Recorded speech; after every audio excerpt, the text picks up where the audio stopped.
Welcome to The Beauty Shift, proudly sponsored by Karenique. For thicker, fuller hair at every age and every stage of a woman's life. I'm Michelle Phillips. I'm a celebrity stylist and beauty expert, a national TV personality, and self-confidence coach. And over the years, I've worked with some of the most recognized faces in the world, helping them look and feel their absolute best inside and out. That ultimate inner, outer wow. Now that's true beauty, my friends. Welcome back to the show, my beautiful friends. I'm Michelle Phillips, and I'm so happy that you've joined me today.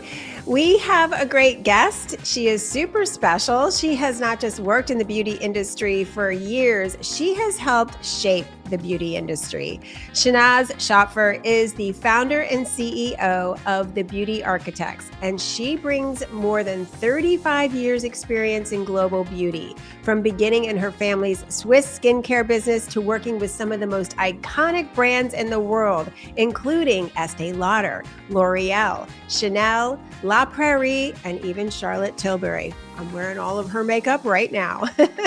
She has witnessed the launch of QVC in the early days and Sephora in the United States, and now the powerful shift into biotech, sustainability, and longevity science. But what I love most about Shannaz is not just her resume, it's her perspective. She's passionate about mentorship, about women in leadership, and about reframing beauty and longevity for women who are aging. So please help me welcome to the show, Shannaz. Shannaz, it is so wonderful to have you joining us today. Thank you for taking time out of your busy schedule.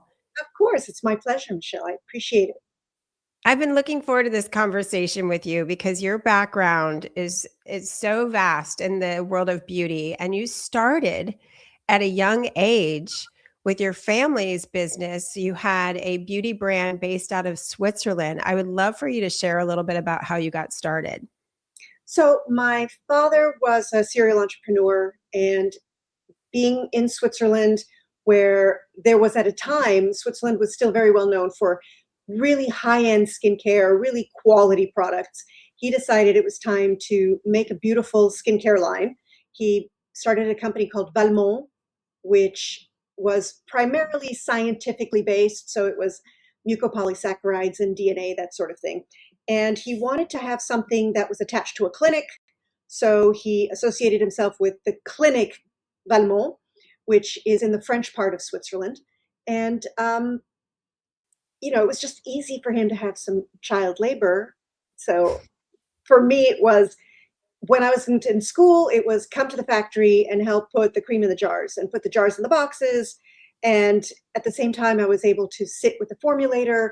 I was able to look at how the machines work. And it was just something that my hands were covered in cream. I just fell in love with it. I smelled good. It was always soft and beautiful. And I thought, well, this is a great job. I'm really enjoying myself. So I started working with him a little bit more. The holidays, even when I was in boarding school, my summer vacations were spent in the lab.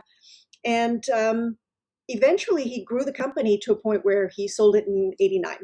And while I was in university, there was no such thing as cosmetic chemistry or working in the cosmetic field. It was more, you go into business, you go into medical, etc.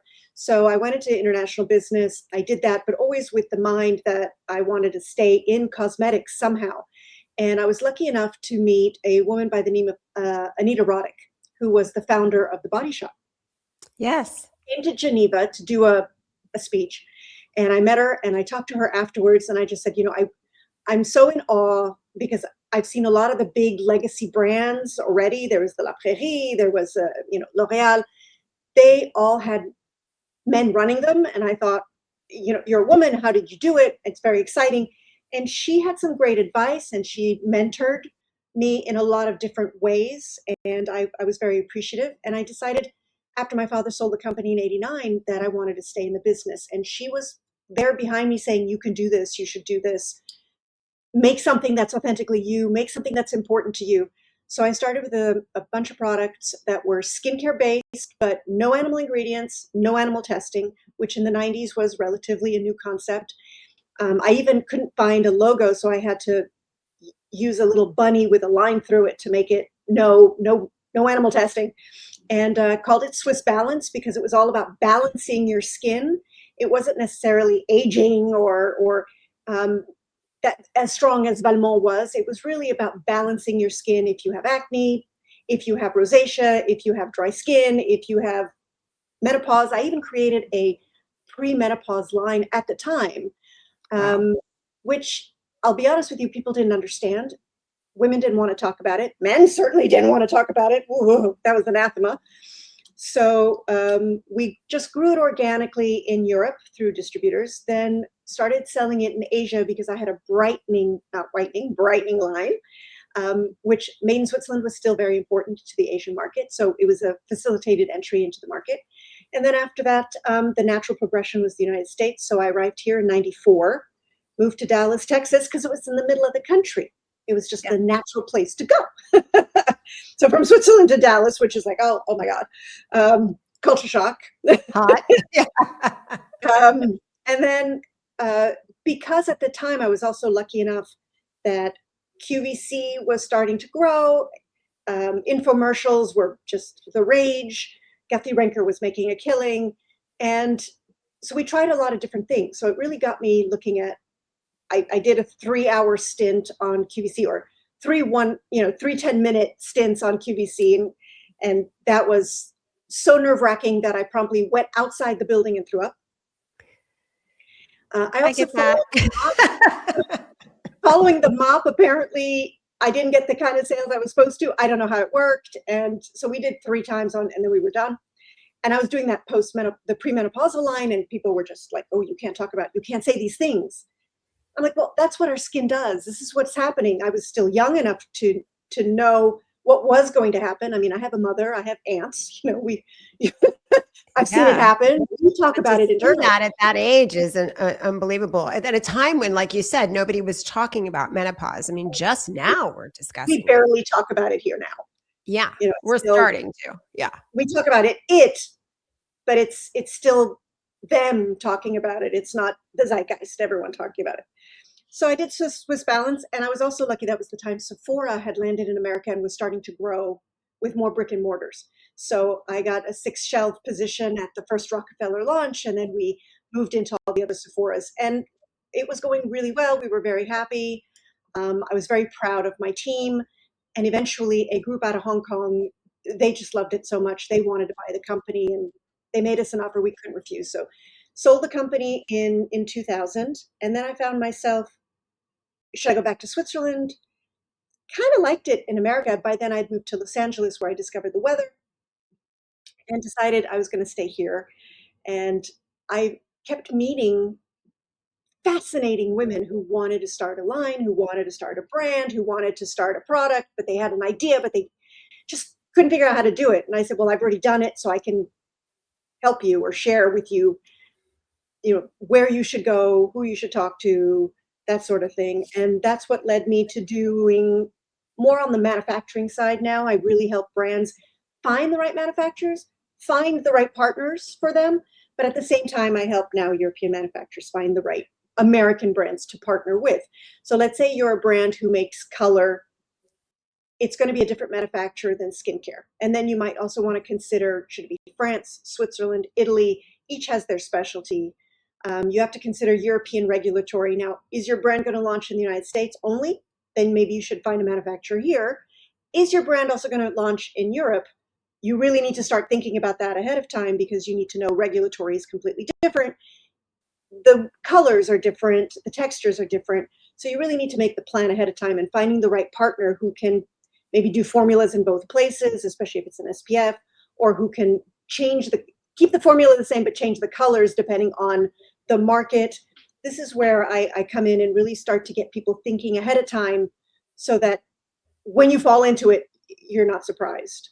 And right. You're not hitting a slam door, like, boom. Okay. Right? You can't do this. You can't do that. Yeah. I could see how, because that's my dream one day, is to have my own brand, skincare and makeup. And it's always been to me, especially now in the world of, we have the internet now. Like, I started off in beauty in the 1980s.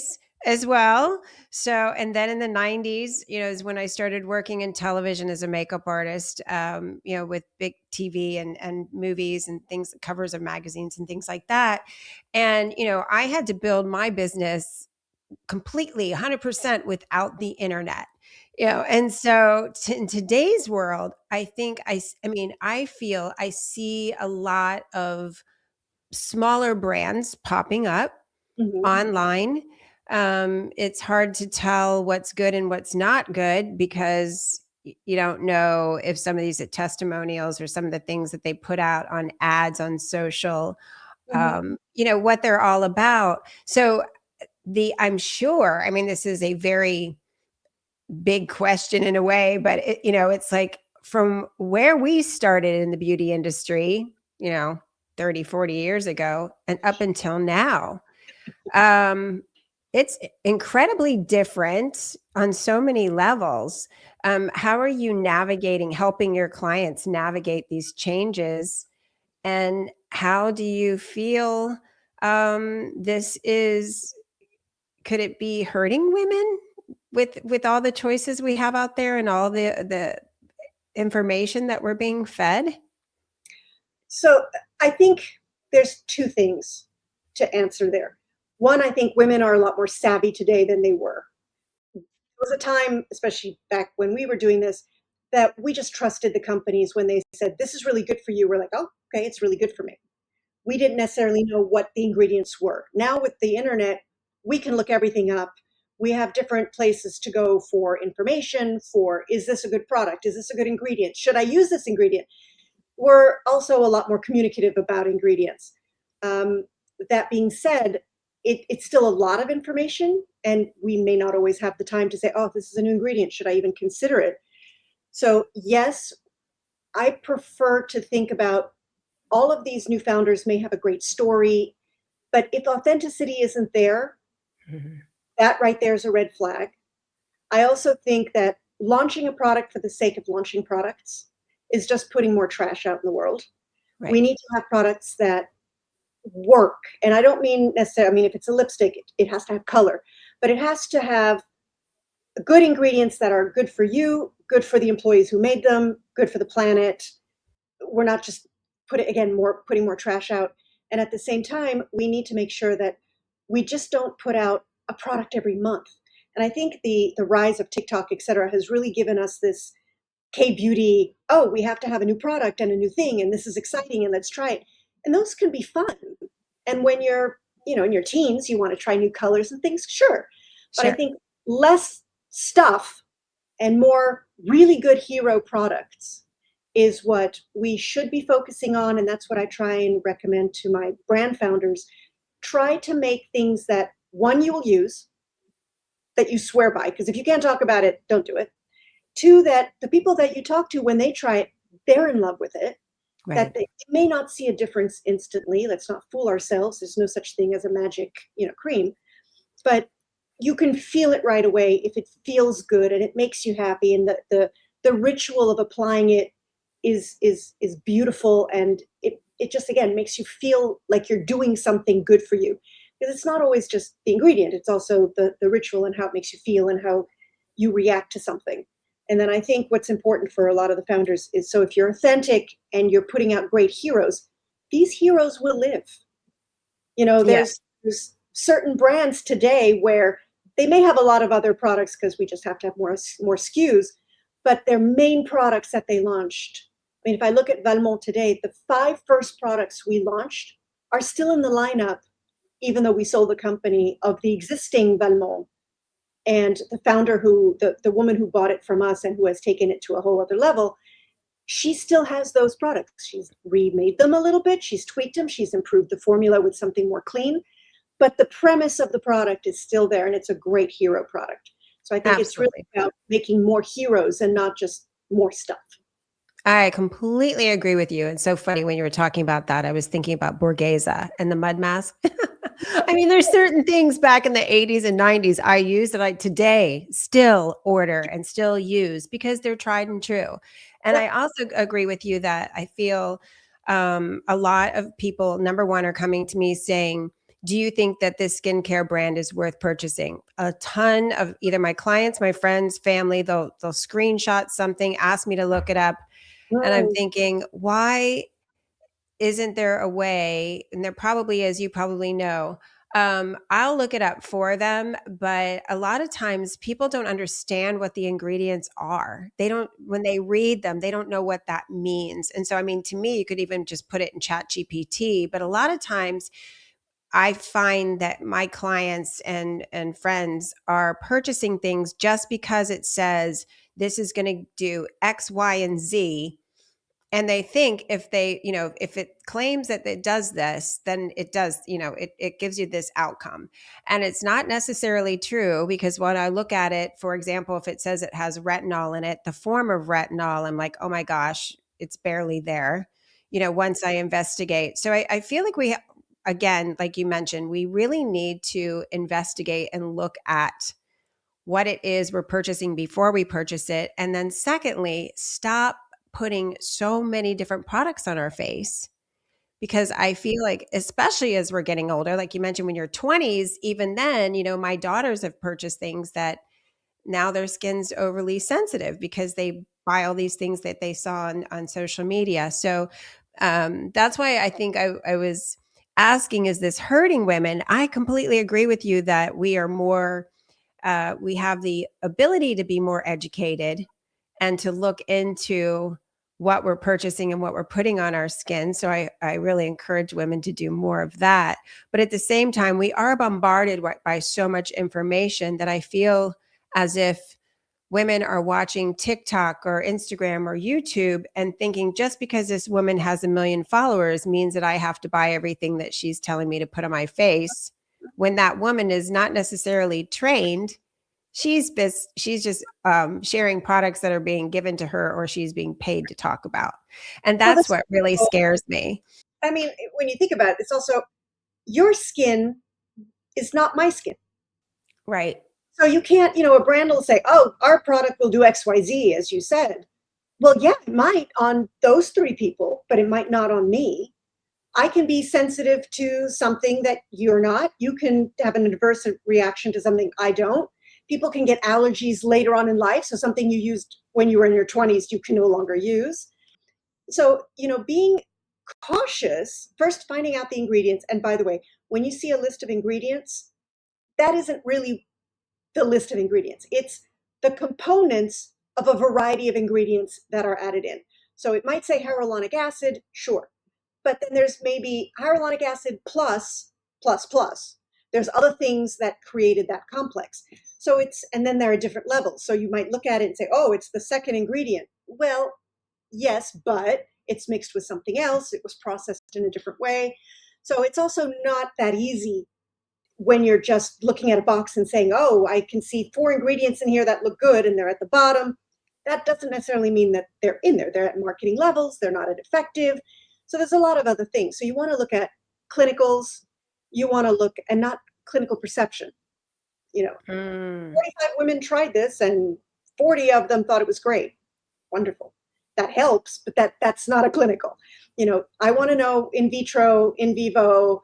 I want to know, will it help certain things? Is it for pores? Is it for dryness? Is it for rosacea? Is it, there's also try and figure out what they're saying or what the clinicals are saying. And it doesn't have to be the expensive products. It could be, regular products that you buy at your CVS or your Rite Aid. You just need to know that, make sure that the ingredients in there are as clean as possible. They don't have mineral oil. They don't have phthalates. They don't have formaldehyde. You'd be surprised how many products on the market still have a lot of parabens or mineral oil. And mineral oil is just covers things up. It doesn't do anything. And it's not that great for you. It can clog your pores. So just know the ones that you've tested that you already think are bad, and that helps narrow down your choices. And then once you've tried a product, or if you have a close friend who has similar skin to yours, it's about this women network. Right. Recommending products for other women, not influencers, not people who are paid to do this, but friends, aunties, people that you trust, colleagues, talking about product, talking about ingredients, talking about, have you tried this? I've tried this. And that's a more natural way to grow organically a following. I know that there's a lot of people right now on TikTok that they do this for clothes and for other things, or on Instagram, and they're like, "Oh, I tried it, it's great, blah blah blah." You have to buy it, and then you end up with stuff at home that you really don't. Right. You spend a lot of money on things that don't give you, what you're looking for. Go to a store. Go Yeah. look at it. Go touch it. Skincare is all about texture. Touch it, feel it. There's samples out there you can touch, and you can't do that on the internet or on social. Then you just have to believe your friend or believe some stranger. So you have to go to the store, try it out once, or buy a small amount, try it out before you buy the set or the routine, and see if it suits you. The other thing I like to say is that, especially now, we're coming out with a lot of ingredients. Now it's exosomes and PDRN and collagen, all great ingredients. But when you put them in a formula, a lot of times it's put in an emulsion, which is a cream. The sheer force of the process of making an emulsion will break through the actives, and then these actives no longer work. So it claims it has PDRN, it's on your list, it's in the advertising, but it no longer works because it's been sheared off. Yes. You're not getting the benefit that's claimed. So you want to make sure that it's in a form that's encapsulated, that's in a packaging that's protecting it, something airless. Look at the other things as well to help you realize that these ingredients are in here and they're actually going to work because they were treated in a way that will make them efficacious, as opposed to just the marketing claim. Yes, absolutely. I'm a huge advocate of that, of really being careful about what brands you're choosing for those ingredients because of the way that they are created. And which brings me to a question that I would love for you to, give your feedback on. I just want to take a quick moment to thank our amazing sponsor, Keranique, the go-to brand for women's hair growth solutions. If you're looking for healthier, thicker, more beautiful hair, no matter what hair concerns you have, Keranique has got you covered. Their products are clinically proven and dermatologist recommended, offering a complete hair care system, including treatments, shampoos, conditioners, and supplements to help you achieve stronger, fuller looking hair from the inside out. So whether you're starting your hair regrowth journey or maintaining gorgeous, healthy locks, Keranique has a solution for you. And as a Beauty Shift listener, you get 25% off site-wide. All you have to do is head over to store.keranique.com and use the code BeautyShift25 at checkout. Thanks again, Keranique, for supporting the Beauty Shift and helping women everywhere feel confident and beautiful. So now let's get back to the show. There's department store and drugstore skincare, and then there's the pharmaceutical grade skincare, which is what I use more of, the pharmaceutical grade. What are you seeing today in terms of the difference between the two? Are there more ingredients in skincare today that you can get in a drugstore or a department store that are very effective, or do we really need to lean towards the pharmaceutical grade?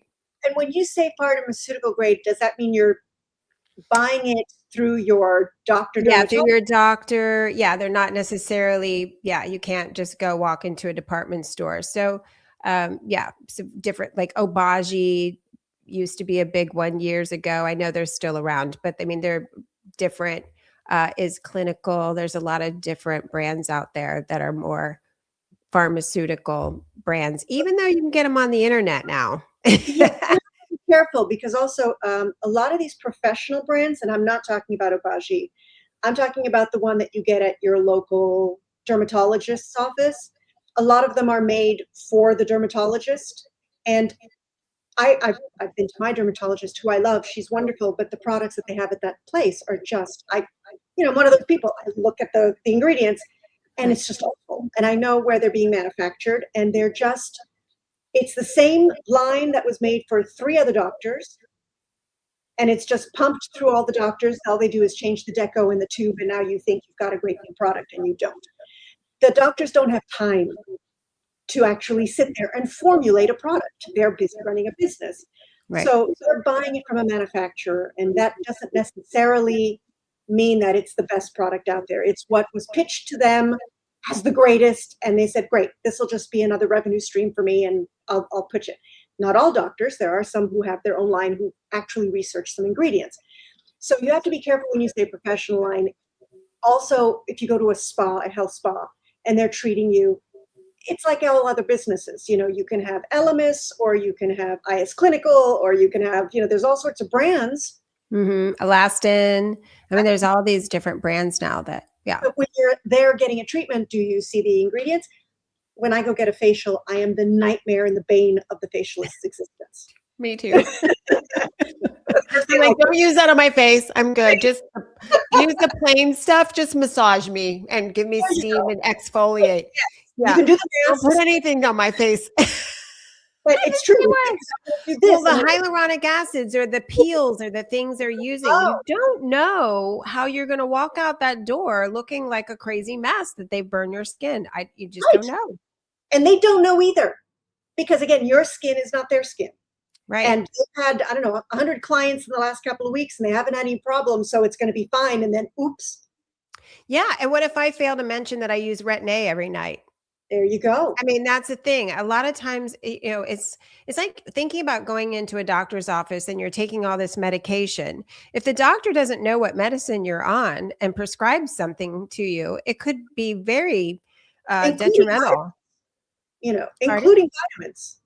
Yes. And so this is why skincare, I start to freak out when my friends come to me and they're like, I went to the dermatologist, or I went here, I went there, and now I don't know what to do. My face is beet red, or it's peeling, and I'm like, what did you use? What did they use?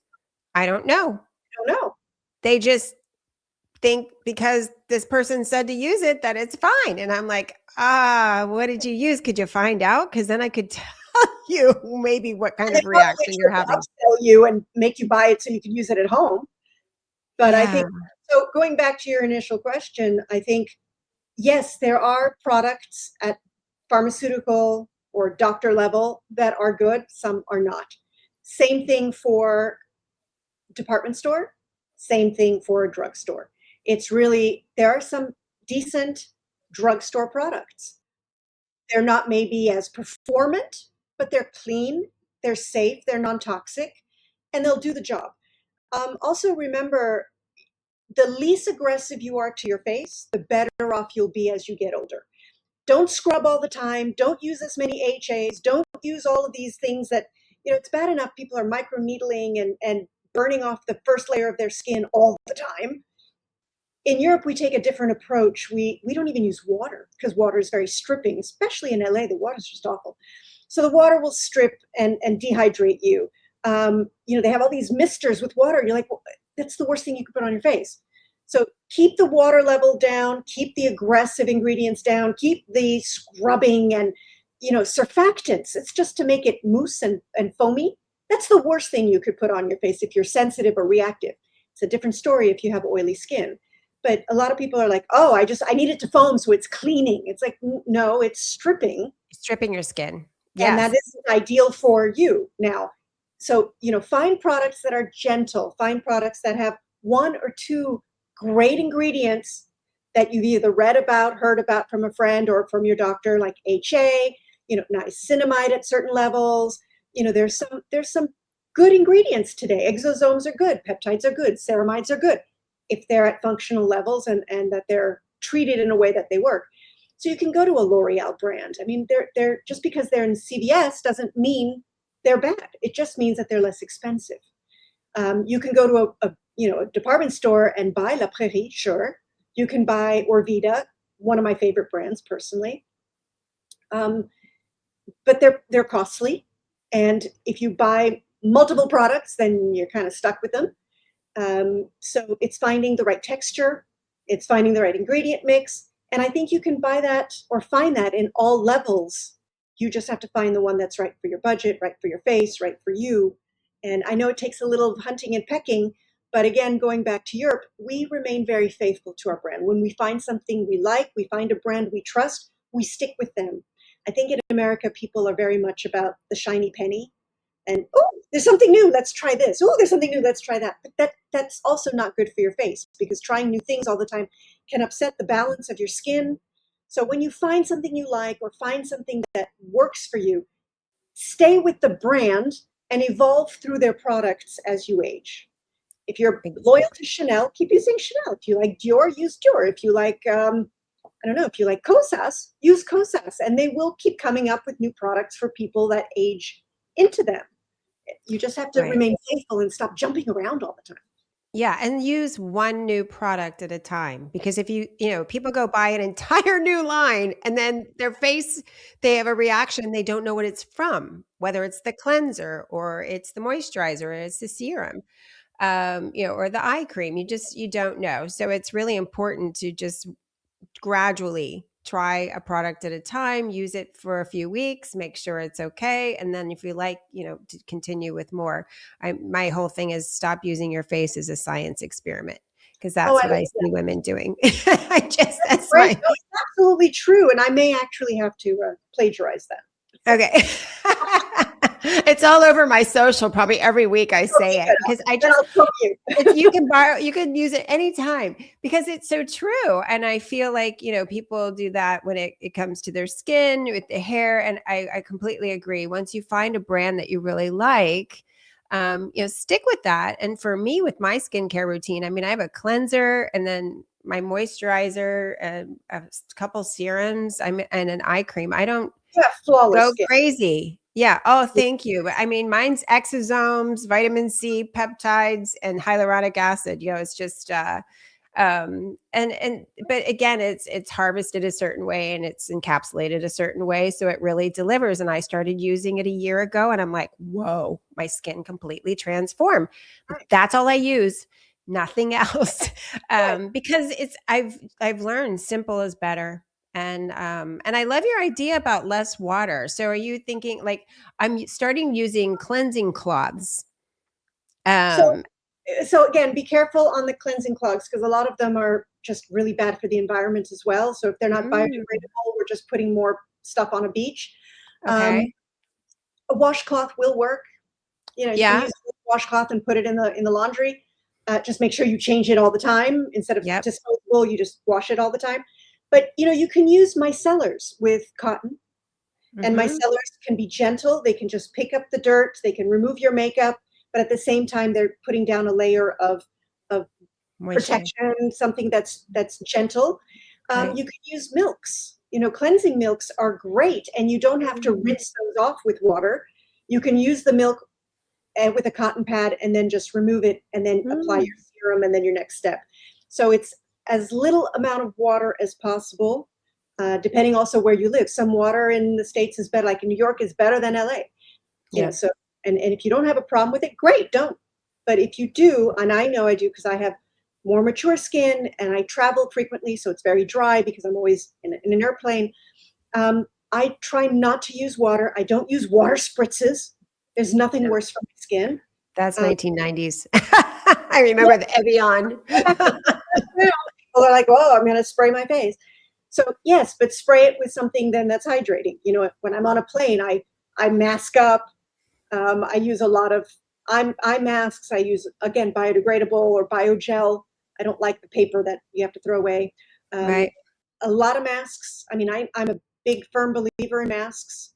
When we started Valmont back in the 80s, the first thing we did was a mucopolysaccharide collagen mask. So it was actually like a collagen paper that was biodegradable that you put on your face. We'd remove it after 15, 20 minutes.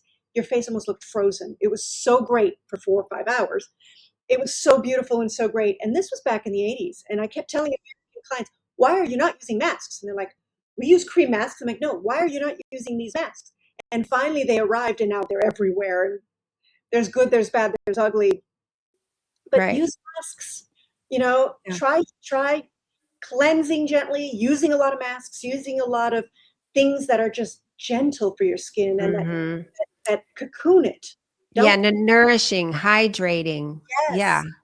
And I mean, it just not drying. I think a lot of It's people. awful for you. Air conditioning, heating, it's aggressing your skin. Right. The environment is not that clean out there, so the pollution, things like that in the air, not great. No. So keep it cleansed. I mean, I can't believe I have to remind people of this, but remove your makeup at night. Mhm.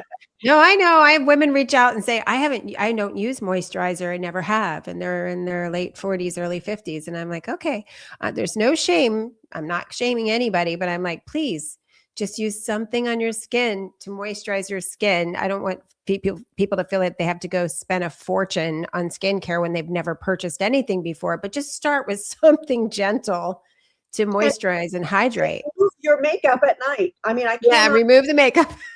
I have so many female clients or friends who are like, oh, yeah, I've got such bags in the morning. I'm like, well, are you removing your eye makeup? Because I can see like these dark circles that are not just from the blue under the skin. And she's like, well, yeah, I didn't have time last night. I'm like, well, that's the problem.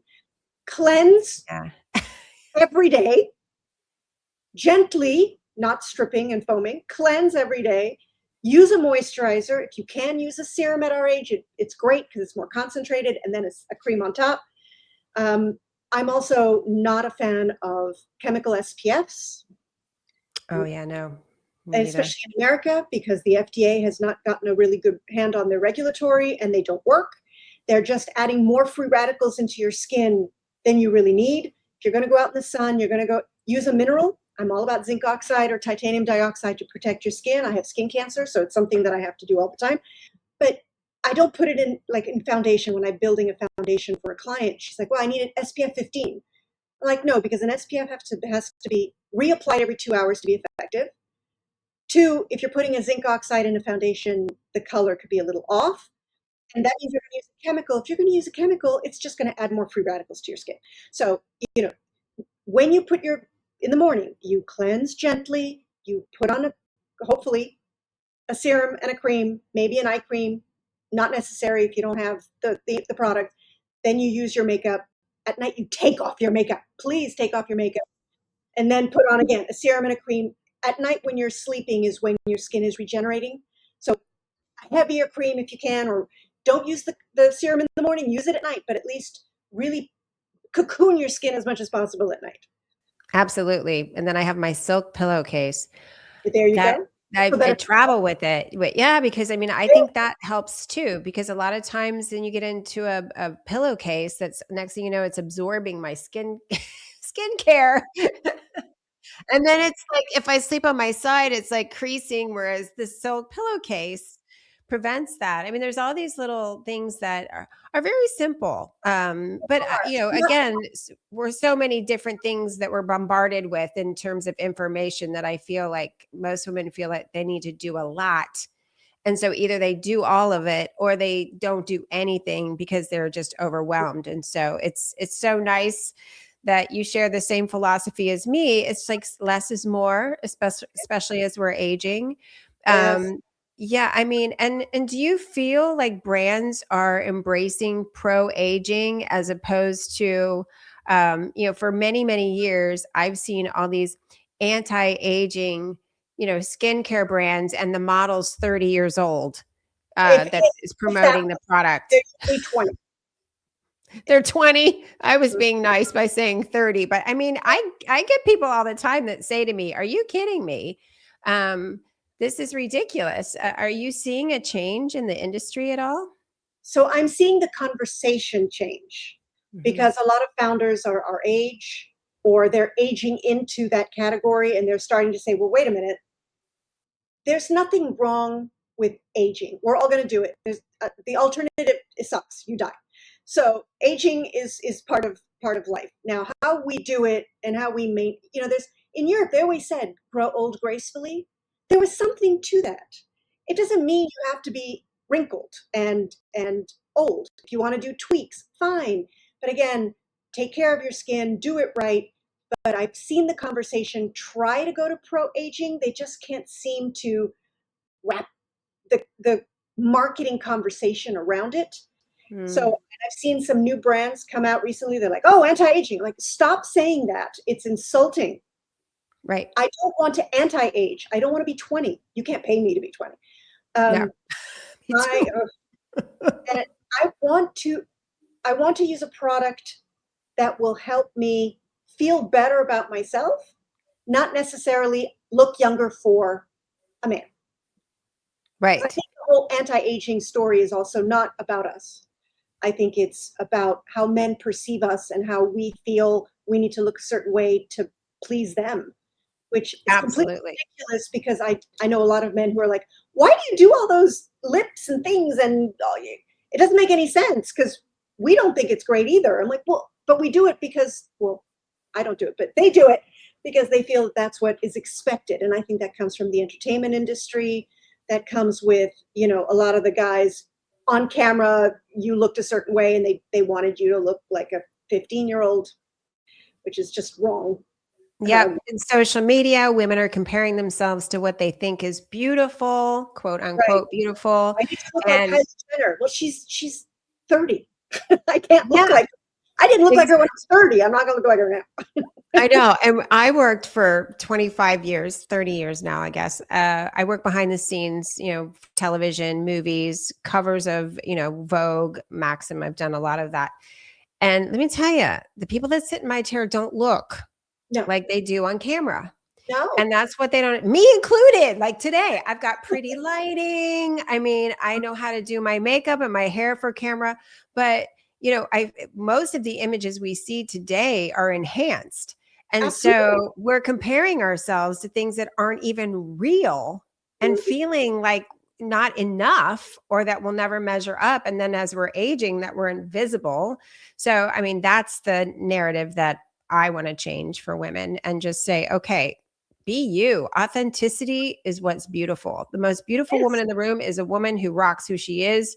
She doesn't care what other people think. And of course, hopefully takes care of herself. So what you eat, how you sleep, Yes. how you move your body, those things contribute to your skin. Yeah. Absolutely. And how you look. More than anything. I mean, I have great skin and I know it's genetic. I know it's I take care of it from the inside and the outside. I don't smoke. I don't sit in the sun. Yes, I have a glass of wine occasionally. I mean, I am European, but I do eat as healthy as I can. I don't do fast food. It was just the way I was brought up.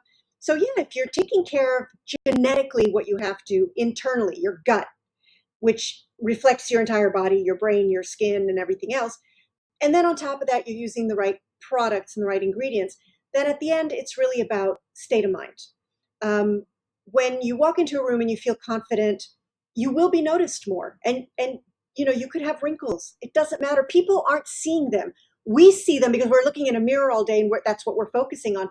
But other people aren't seeing them. They're seeing who you are. They're seeing your personality. They're seeing that you're positive person as opposed to a negative person, that's someone who's happy as opposed to someone who's depressed. And they're seeing someone who has self confidence. And that goes a long way with women, but also with men. I've walked into rooms where I'll just walk into a room. And as you said earlier, I don't care what they think. If I'm dressed the right way, if my hair is done right, but I'll own that room.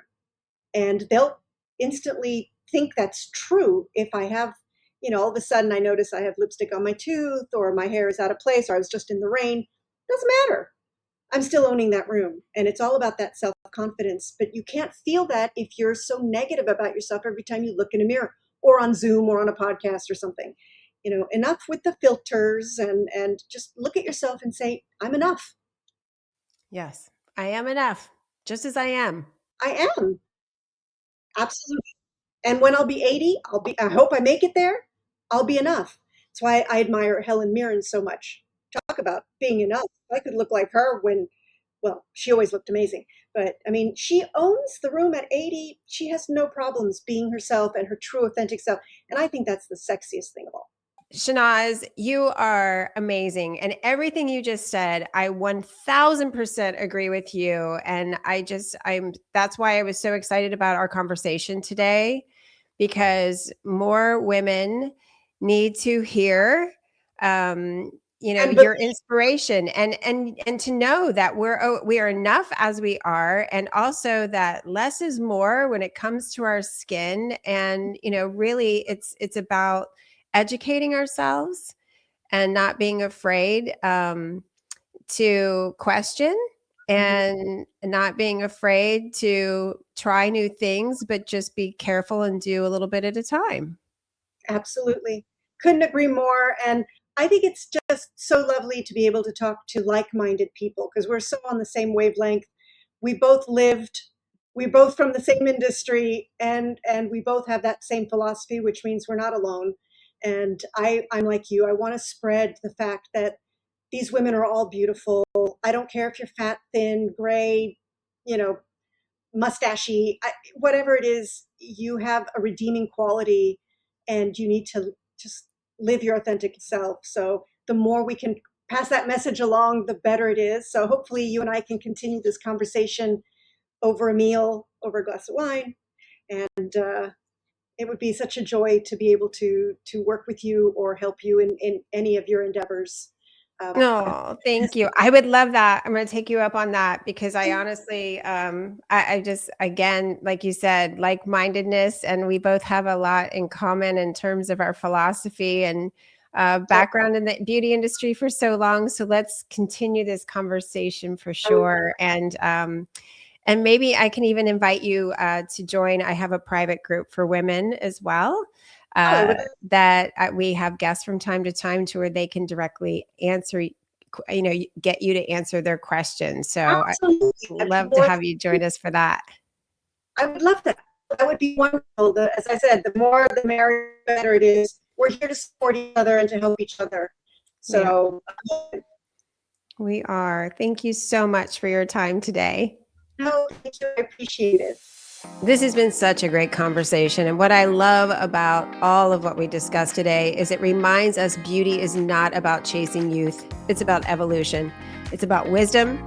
It's about staying curious and also relevant and honoring the experience that only time can give us, right? And Shannaz absolutely showed us today that longevity just isn't about science. It's about mindset. It's about resilience. It's about leadership.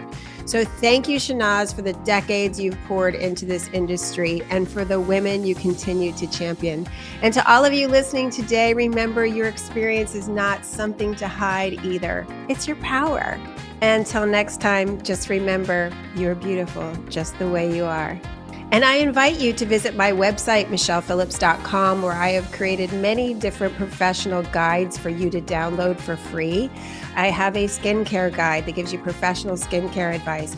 I also have a makeup guide that teaches you how to do your makeup as you are aging, because I know it's a lot more difficult as we age to apply makeup. So I've created that for you. I also have a sleep guide that helps you get better sleep at night, gives you some tips there, all kinds of ideas of beauty, wellness, and self-confidence, even a free meditation to help you calm your nervous system, get grounded, relax, restore, and recharge. So please take advantage. Go to michellephillips.com. And until next time, I want to share that I am so grateful that you've joined me today. And if you like this episode, I hope you share it with a friend that could use a little inspiration and some beauty tips. Take care. And until next time, just remember you're beautiful inside and out, just the way you are. I want to take a moment to thank our sponsor, Prairie, for thicker, fuller hair at every age and every stage of a woman's life. I hope you enjoyed the show, and if you did, please feel free to share with your friends, and don't forget to subscribe so you don't miss an episode. And if you'd like to receive my free beauty and wellness gifts, just go to my website, michellephillips.com. I also invite you to join my social media community on Facebook and Instagram, Michelle Phillips Beauty.